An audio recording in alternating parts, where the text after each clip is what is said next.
గోకర్ణంలో ఎక్కడైనా ఓ చెరువులో స్నానం చేశారనుకోండి, అది తీర్థమే. గోకర్ణ క్షేత్రం మొత్తం మీద ఎక్కడైనా మీరు ఓ రాయి మీద పువ్వేశారనుకోండి, అది శివలింగమే. గోకర్ణ క్షేత్రానికి ఉన్న గొప్పతనం ఏమిటంటే, గోకర్ణ క్షేత్రమంతా శివలింగములే, గోకర్ణ క్షేత్రమంతా తీర్థములే. అందుకే కోటి తీర్థ క్షేత్రం అక్కడే ఉంది. అందుకే గోకర్ణ క్షేత్రంలోకి అసలు ప్రవేశించడం కానీ, గోకర్ణంలో ఉండడం కానీ, గోకర్ణంలో ఏదైనా నోము కానీ వ్రతం కానీ చెయ్యడం కానీ అంత తేలికైన విషయములు కాదు అంటారు. స్కాంద పురాణంలో గోకర్ణ క్షేత్ర మాహాత్మ్యము అని అసలు నిజంగా ఎన్ని విషయాలు చెప్తారో ఆ గోకర్ణ క్షేత్రం గురించి. నోటితో చెప్పడానికి కూడా అమ్మ బాబోయ్ మనం ఉచ్చరించద్దనిపిస్తుంది. అన్ని మహాపాపములు చేసింది ఒక స్త్రీ. చేసి అంధురాలైపోయింది, కుష్ఠవ్యాధి వచ్చేసింది, తినడానికి తిండి లేక గోకర్ణ క్షేత్రానికి వెళ్ళింది.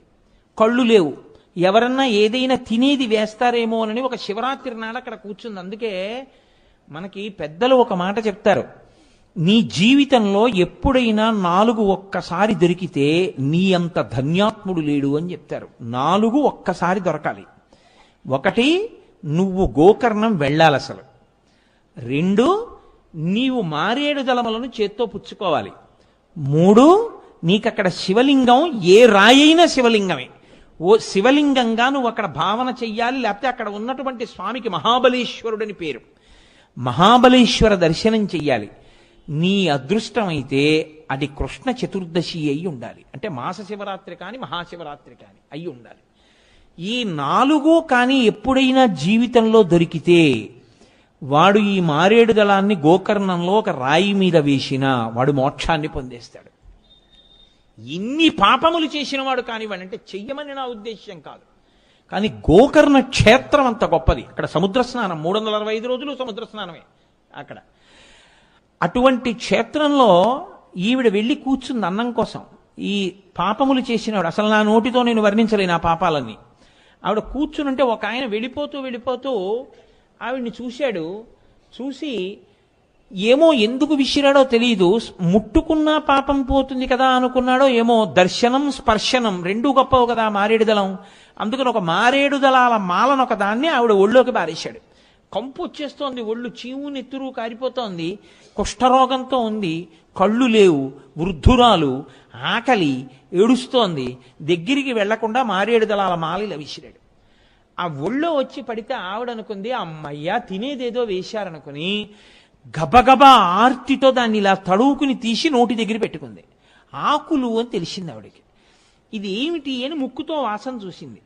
అది మారేడు దళాల మాల. ఎవడో ధూర్తుడు నాకు మారేడు దళాల మాల వేశాడు, ఇందుకు తినాలా కడుపు నిండాలా. ఆ రోజు ఆవిడ అదృష్టం ఏమిటంటే కృష్ణ చతుర్దశి, మాఘమాస కృష్ణ చతుర్దశి అంటే మహాశివరాత్రి. ఆవిడ ఈ మాలని తీసి విసిరి పారేసింది కోపంలో. ఆ విసిరేయడంలో అది వెళ్ళి ఆ పక్కన ఉన్నటువంటి ఓ శివలింగం మీదకి అలంకారంగా పడిపోయింది. ఈవిడ లేచి అన్నం కోసం పరితపించి అసలు ఆవిడ దగ్గరికి కూడా ఎవరూ రాకపోతే ఏడుస్తూ రాత్రల్లా నడుస్తూ జాగరణ చేస్తూ వెళ్ళిపోయింది, చచ్చిపోయింది. శివదూతలు వచ్చి ఆవిడ్ని తీసుకెళ్ళిపోయారు.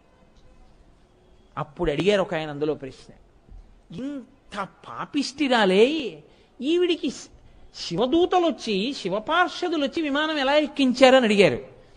మీరు తెలిసి ముట్టుకున్నా తెలియకుండా ముట్టుకున్నా నిప్పు నిప్పే, తెలిసి ముట్టుకున్నా తెలియకుండా ముట్టుకున్నా నీరు నీరే.